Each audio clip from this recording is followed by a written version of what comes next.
देखिए, इंजीनियरिंग प्रवेश परीक्षा यानी जेईई मेन 2024 का रिजल्ट आ चुका है। इसमें 23 अभ्यर्थियों ने पहले एडमिशन में 100 एनटीए स्कोर हासिल किए हैं, यानी 100%। क्या बात है। देखिए कितनी मेहनत की होगी, लेकिन जिनका ये पड़ाव पार हो गया है उन्हें अब जेईई एडवांस की तैयारी पर फोकस करना होगा, क्योंकि आईआईटी में इसी के जरिए दाखिला मिलेगा।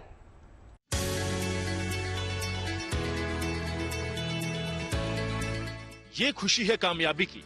इन बच्चों की उपलब्धि ने इनके परिवार की खुशियों में 4 चांद लगा दिए हैं। एनटीए यानी नेशनल टेस्टिंग एजेंसी ने जेईई मेन का रिजल्ट जारी कर दिया। इंजीनियरिंग प्रवेश परीक्षा जेईई मेन 2024 की परीक्षा में 23 अभ्यर्थियों ने पहले एडमिशन में 100 एनटीए स्कोर हासिल किए हैं, यानी 100% आए, जिनमें तेलंगाना के साथ आंध्र प्रदेश, राजस्थान, महाराष्ट्र के 3-3 छात्र, हरियाणा और दिल्ली के 2-2 और गुजरात, कर्नाटक और तमिलनाडु के 1-1 छात्र शामिल हैं। इन परीक्षा में 11,70,000 से ज्यादा छात्र शामिल हुए थे। उन्हीं अभ्यर्थियों में बिहार के मुजफ्फरपुर के तरुण तन्मय भी शामिल है, जिन्होंने सफलता पाई है। तरुण ने 98.98% अंक हासिल किए हैं। जो कुछ भी 1 साल या फिर 3 साल का जो मेहनत था वो आज रंग ले आया है। खैर, अभी जो मेरा मेन गोल है जो कि आईआईटी है, वो तो मुझे जेईई एडवांस से मिलेगा। उसमें अभी कुछ समय है और जो अब समय बाकी है जेईई एडवांस तक में, मैं अपना पूरा जान झोंक के मेहनत करूंगा। एनटीए के मुताबिक जेईई मेन सेशन 2 के लिए आवेदन प्रक्रिया भी जारी है। इसकी परीक्षा 4 अप्रैल 2024 से 15 अप्रैल 2024 के बीच होगी। आवेदन की अंतिम तारीख 2 मार्च 2024 है। जेईई मेन परीक्षाएं खत्म होने के बाद दोनों सत्रों के बेस्ट एनटीए स्कोर के आधार पर स्टूडेंट की रैंक जारी की जाएगी। जेईई मेन के रिजल्ट में पहले 2.5 लाख रैंक हासिल करने वाले उम्मीदवार जेईई एडवांस टेस्ट के लिए अप्लाई करने के पात्र होंगे। जेईई एडवांस के जरिए ही आईआईटी में छात्रों को दाखिला मिलता है। मुजफ्फरपुर से मणिभूषण शर्मा के साथ bureau report, good news today. JEE main में तेलंगाना के 7 छात्रों ने 100% हासिल किया है। उन्हीं में से एक हैं ऋषि शेखर शुक्ला, जो इस एग्जाम के सेकंड टॉपर रहे हैं। आखिर इतने टफ एग्जाम में इतनी बड़ी सफलता के लिए ऋषि ने क्या कुछ किया, इसके बारे में संवाददाता नीतू झा ने उनसे खास बातचीत की है। आप भी सुनिए। जेईई निकालना और टॉप करना बहुत बड़ी बात होती है। हाँ मैम, मतलब मैं पर डे 9 आवर्स पढ़ता था। 3 आवर्स ईच सब्जेक्ट को देता था। जैसे 3 आवर्स पहले मैथ्स को, तब 3 आवर्स फिजिक्स को और तब 3 आवर्स केमिस्ट्री को। अच्छा ऋषि, आप तेलंगाना में हैं। तेलंगाना की अगर हम बात करते हैं तो पिछले साल भी जो सबसे ज्यादा टॉपर थे तेलंगाना से थे, और इस बार भी अगर टॉपर्स की लिस्ट देखी जाए तो जो सबसे बड़ा नंबर है वो तेलंगाना से आता है। तेलंगाना से सारे टॉपर कैसे आ रहे हैं? क्या बच्चे बहुत मेहनत से पढ़ाई कर रहे हैं वहां पे? हो सकता है मैम, अगर यहाँ तो कंपटीशन ज्यादा है मुझे लगता है। मतलब यहाँ ज्यादा नंबर ऑफ स्टूडेंट्स हैं जो मतलब पढ़ाई अच्छे से करते हैं, मोर डेडिकेशन देते हैं यहाँ पे, तो पॉसिबल है कि ज्यादा कंपटीशन के कारण तेलंगाना से ज्यादा आउटपुट दिखने को मिल रहा है।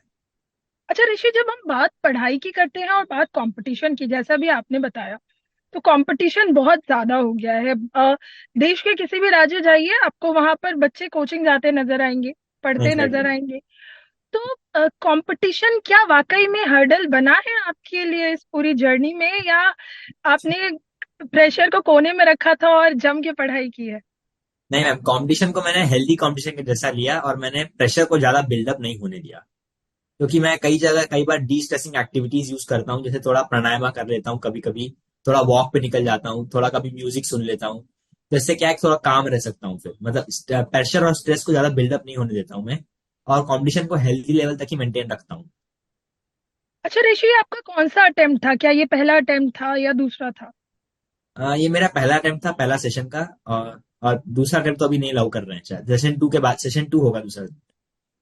तो पहले अटेम्प्ट में सेकंड पोजीशन लाना, मैं थोड़ा सा आपके शेड्यूल के बारे में जानना चाहती हूँ। ये इंपॉर्टेंट नहीं है कि आप कितने घंटे तक पढ़े, ये ज्यादा इंपॉर्टेंट है कि आप क्या पढ़ रहे हैं। मतलब आपकी क्वालिटी ज्यादा मैटर करती है यहाँ पे क्वांटिटी से। जब जेईई जैसे एग्जाम्स की बात की जाती है तो क्वांटिटी यहाँ पे ज्यादा इंपॉर्टेंट नहीं है, यहाँ क्वालिटी इंपॉर्टेंट हो जाती है। क्योंकि आपने जिस तरह से पढ़ाई की और खुद को काम रखा है, आपका क्या सक्सेस मंत्रा था जो आप बाकी जो बच्चे आपको देखे या जो अभी वापस प्रिपरेशन करना चाहते हैं कि वो प्रेशर ना ले और अच्छे से पढ़े? हमारा एम होना चाहिए कि आगे हम जो भी करें अपना बेस्ट परफॉर्मेंस दीजिए। तो अपने इंटरेस्ट को चिल्ड्रन को परस्यू करना चाहिए। मतलब जहां उनका मन लगता है, जहां उनका इंटरेस्ट है, वहां फोकस करें। और वहां पे अपना बेस्ट क्वालिटी आउटपुट दे सकते हैं वो। और हमें समझना चाहिए कि हम जो भी करें वो खाली एक पार्ट ऑफ अ लाइफ है, एक छोटा सा हिस्सा है हमारी जिंदगी का। इससे हमारी पूरी जिंदगी पे कोई इफेक्ट नहीं पड़ना चाहिए। इसलिए ये सोचते हुए मैं काम करता हूँ कि ये केवल पार्ट ऑफ माई लाइफ है। तो इससे मैं ज्यादा इफेक्ट नहीं होने देता हूँ उसके, मतलब उसके अगर कोई नेगेटिव रिजल्ट भी आता है किसी टेस्ट में तो उसे ऑप्टिमिस्टिकली लेने के भी तरीके होते हैं। लाइक हमें अपने आप को मोटिवेटेड इसी तरीके से रख सकते हैं, हम ये सोच सकते हैं कि ये खाली जिंदगी का छोटा सा हिस्सा है। Thank you so much, Rishi, and very, very congratulations for the 100 percentile. तो इन टॉपर्स की लिस्ट में सबसे पहले नाम ऋषि का आता है और उसके बाद आता है पलक का नाम, जिन्होंने 295 अंक हासिल किए हैं। आपको बता दें कि पलक की इस सफलता पर परिवार को भी नाज है और होना भी चाहिए, जाहिर सी बात है। आखिर इतनी कठिन परीक्षा में ऐसा नतीजा लाना इतनी आसान बात नहीं है। जेईई मेंस का रिजल्ट जारी हो चुका है और जयपुर के पलक गोयल ने जयपुर टॉप किया है। पलक, जिस तरह से रिजल्ट आया 300 में से 295 नंबर, क्या सेटिस्फाई हो इससे? हाँ सर, मैं सेटिस्फाइड हूँ। मेरा मेन एम जेईई एडवांस्ड है। इस तरह से जब तैयारी करते थे एग्जाम्स की, क्या मन में थॉट रहता था उस टाइम? डिप्रेशन? जैसे कभी एग्जाम में मार्क्स कम आ जाए, कोई भी काफी प्रॉब्लम्स हो सकती है, या पर कभी इंटरेस्ट चला जाए, तो उस टाइम पर थोड़ा सा पढ़ाई से जैसे खुद को दूर कर लेना चाहिए, थोड़ा सा, या तो रिलैक्स हो जाओ थोड़ा सा। आगे जेईई एडवांस का है, उसको लेकर किस तरह से तैयारी रहेगी? उससे पहले 12th?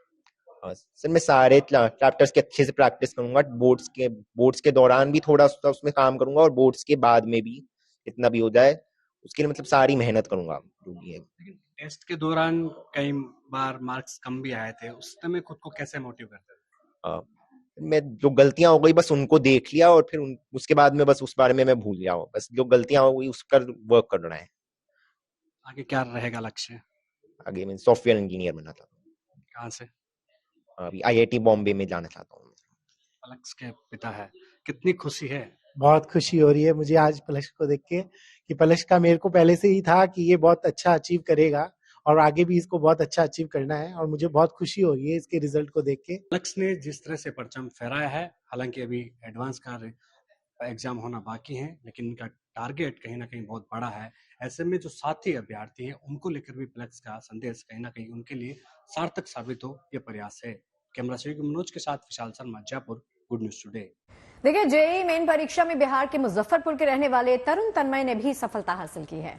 तरुण ने 98.98 मार्क्स हासिल किए हैं। उनसे बात कर संवाददाता अनामिका गौड़ ने जानने की कोशिश की कि आखिर सफलता का राज क्या है। तरुण, बहुत बहुत स्वागत है आपका गुड न्यूज टुडे में।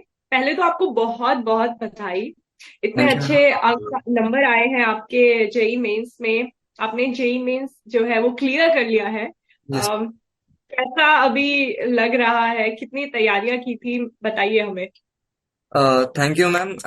अभी जेईई मेंस मैंने दिया है और उसमें मेरा स्कोर बना है 98.98 परसेंटाइल, और काफी खुशी है मुझे कि मैंने जो 1 साल की मेहनत की अपने ड्रॉप ईयर में, उसका मुझे आज फल मिला है। उस साल जब 2023 में जेईई मेंस का जब पेपर दिया था तो पिछले साल मेरे कुछ 89 परसेंटाइल बने थे, जिससे मुझे एडवांस का जो कट ऑफ था वो भी मैं क्लियर नहीं कर पाया था। अब 12वीं के बाद जो पहला अटेम्प्ट था वो आपने क्लियर नहीं कर पाए थे आप। फिर आपने 1 साल का गैप लिया, आप कोटा गए।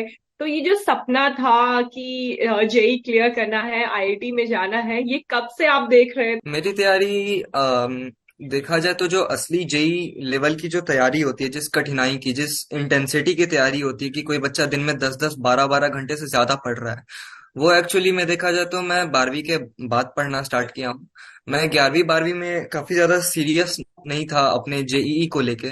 हालांकि मेरे मन में यह सपना मेरे मुताबिक 10वीं में 10th में आ गया था कि IIT नाम के जो कॉलेज है मुझे उसमें जाना है। बिहार से आते हैं, तो जब अगर एडवांस निकलता है और इतने ही अच्छे नंबरों से निकलता है तो कौन सा IIT आप जाना चाहोगे? ड्रीम कॉलेज कौन सा है? और फिर उसके बाद ड्रीम कंपनी कौन सी है जिसमें नौकरी करना चाहोगे? ड्रीम कॉलेज की अगर बात करें तो मेरा ड्रीम कॉलेज फिलहाल तो IIT गुवाहाटी है। और अगर ड्रीम कंपनी की बात करें तो ऐसा मैंने खास चुना कुछ है नहीं, बट मेरा सपना ये है कि मैं किसी विदेशी कंपनी नहीं, अपने भारत के लिए काम करूं। बहुत अच्छा आपने कहा। और बधाई तो हम आपको दे ही चुके हैं, साथ साथ हम आपको दोबारा ये बोलेंगे कि आने वाले समय के लिए ऑल द बेस्ट, कि आपका एडवांस भी निकले और आप बहुत अपने मन पसंदीदा कॉलेज को जा सके, IIT गुवाहाटी आप जाना चाहे वहां आपको एडमिशन मिले।